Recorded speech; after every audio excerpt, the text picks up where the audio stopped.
एक छोटे से गांव में हेमा अपने एक बेटे के साथ रहती है। वो बहुत ही गरीब है। वो दूसरे के घरों में काम करके अपने घर का जैसे तैसे गुजारा करती। एक दिन हेमा श्याम से बोलती है, तुम सोहन चाचा की दुकान पर जाओ और जाकर राशन का कुछ सामान लाओ और उन्हें बोल देना कि राशन के पैसे अगले महीने मिल जाएगा। वो दुकान पर जाता है और सोहन चाचा से बोलता है, चाचा आप मुझे कुछ राशन का सामान दे दो, मैं अगले महीने आपको इसके पैसे दे दूंगा।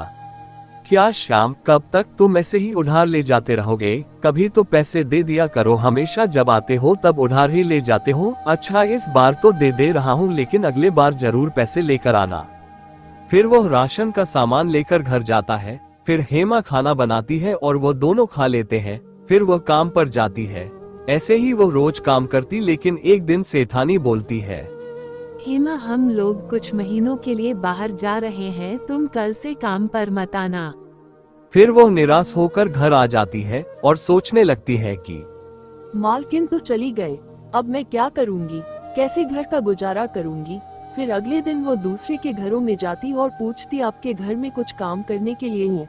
अगर है तो मैं आ जाऊंगी और आपके घर का सब काम कर दिया करूंगी, जैसे खाना बनाना, कपड़े धोना और भी बहुत कुछ। लेकिन वो लोग मना कर देते हैं, क्योंकि उनके पास पहले से ही एक नौकरानी होती है। फिर हेमा वहां से निराश होकर घर के लिए जाने लगती है।